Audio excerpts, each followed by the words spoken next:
पुण्यात्मा, हमने पुराण बहुत पढ़ी हैं, पवित्र पुराण, लेकिन हमारे धर्म गुरु कोई निष्कर्ष हमें निकाल कर दे नहीं पाए, और जिस कारण से हम ऐसे उन कथाओं को याद अवश्य कर लेते थे, लेकिन हमें उनका कोई सिर पैर का पता नहीं था। जैसे पार्वती जी के 107 जन्म हो चुके थे, 108वां जन्म वो जी रही थी।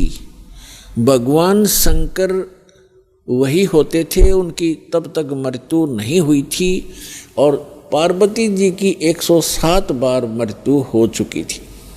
और भगवान शिव जब पार्वती जी की मृत्यु होती थी बड़े व्याकुल होते थे, उनका बहुत बुरा हाल हो जाता था उस पार्वती की मृत्यु के उपरांत, उसके वियोग में। एक समय की बात है कि भगवान श्री राम वनवास के अंदर सीता जी के अपहरण के उपरांत वृक्षों से डकरा रहा था, रो रहा था, सीता की खोज पूछ रहा था, मृगों से लिपट रहा था। ऊपर से आसमान से पार्वती और शिव देख रहे थे। भगवान शिव ने श्री रामचंद्र जी अर्थात विष्णु जी को प्रणाम किया। पार्वती जी ने देखा कि किसको प्रणाम कर रहे हैं, नीचे एक व्यक्ति रो रहा है पृथ्वी पर। पार्वती जी ने पूछा, आप किसको प्रणाम कर रहे हो? भगवान शिव ने कहा कि नीचे देखो, ये भगवान को प्रणाम कर रहा हूं। कि वो व्यक्ति रो रहा है? पार्वती ने पूछा कि हाँ, ये भगवान है, परमात्मा है। पार्वती जी कहने लगी, भगवान और रो रहा है?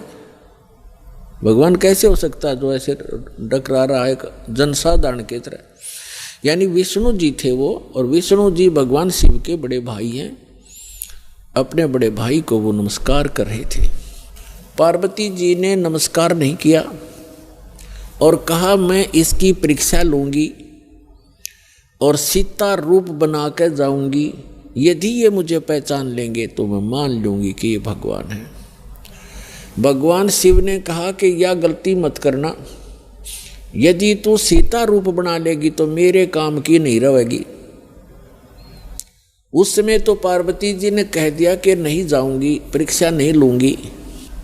कुछ ही देर के बाद भगवान शिव के इधर उधर होते ही सीता रूप धारण किया और भगवान राम के सामने खड़ी होगी जाकर के। अब भगवान रामचंद्र जी ने कहा कि हे दक्ष पुत्री, हे दक्ष की बेटी, भगवान शिव को कहाँ छोड़ाई, अकेली क्यों आ गई? इस बात से वो इतना शर्मिंदा होगी। फिर प्रणाम किया कि भगवान शिव आपको ठीक ही प्रणाम कर रहे थे, आप तो सचमुच जानी जान हो। अब देखो पुण्यात्माओं, इस काल के जाल को समझना। श्रीमद् भगवद गीता अध्याय नंबर 7 के श्लोक नंबर 8-9 में ये गीता ज्ञानदाता काल है, ब्रह्मा विष्णु महेश का पिता है, 21 ब्रह्मांड का स्वामी है। ये कहता है कि जितने भी मेरे अंतर्गत प्राणी हैं, चाहे वो ब्रह्मा है, चाहे विष्णु है, चाहे शिव जी है, चाहे शंकर है, चाहे राम और कृष्ण है, उन्हीं के, तो इन सभी जीवों की बुद्धि मेरे हाथ में है, मेरे कंट्रोल में है। सब बलवानों का बल मैं हूँ, सबकी बुद्धि मैं हूँ, यानी मेरे हाथ में है। अब देखो, इस काल ने उस समय तो भगवान श्री राम की बुद्धि ऑन कर दी, जिस समय पार्वती को पहचान लिया कि सीता नहीं है तू, और उधर से अपनी पत्नी का पता नहीं उसको, उसने कौन उठा ले गया, तो खाक जानी जान था यो। तो ये सब खेल इस काल के हाथ में है। जैसे जब महाभारत का युद्ध करवाना था, उस समय अर्जुन में ताकत दे दी, एक कब मारा था तीर 20 में का निकल जा था, नरसंहार करवा दिया, उसका बैड अकाउंट बनवा दिया।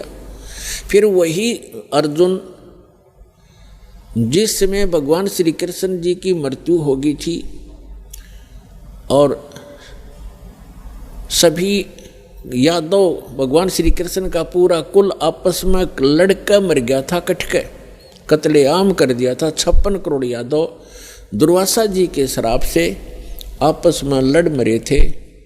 कोई नर यादव शेष नहीं था उस द्वारकापुरी में, कैर टूट गया। उस समय श्री कृष्ण जी के आदेश अनुसार अर्जुन उन गोपियों को, वहाँ की सभी औरतों को लेकर वापस आ रहा था इंद्रप्रस्थ। रास्ते में वही धनुष जिससे महाभारत का युद्ध जीता था, वही धनुष उनके साथ था। रास्ते में भीलों ने, जंगली लोगों ने अर्जुन को पीटा और उनके गहने तोड़ ले गए, सारी औरतों के, कुछ एक औरतों को भी ले गई और अर्जुन का हाथ नहीं उठा। उस समय अर्जुन रो रहा है कि कृष्ण बड़ा छलिया था, इसने जब युद्ध करवाना था तब तो मुझे शक्ति दे दी, अब वही मेरा गांडीव धनुष है, वही मैं अर्जुन हूँ, आज मेरे से ये उठ नहीं रहा है। तो यहाँ परमात्मा कहते हैं, भोले आदमियों तुम कहते हैं मूल लहे ना मूर्खा गिनते हैं क्यों डारे। मूल लहे ना मूर्खा, ये गिनते हैं क्यों डार, कि तुम इस जड़ से परिचित नहीं हो। इस सारे एपिसोड का जो भी महाभारत वगैरह हुए हैं, इसकी मूल कौन था? ये काल था। ये काल है, जब इसने अपना उल्लू सीधा करवाना तो पावर दे देता है, जब उसकी ब्रेन मटी होनी है छोड़ देता बाढ़ में जाओ। तो अर्जुन खड़ा खड़ा पिट रहा है। तो कहने का भाव ये है कि अब एक ही आज के सत्संग में आपको काल का बहुत सा जाल समझ में आओगा, और जिन पूजाओं को हम किया करते थे वो भी एक काल जाल ही आपको स्पष्ट होगा।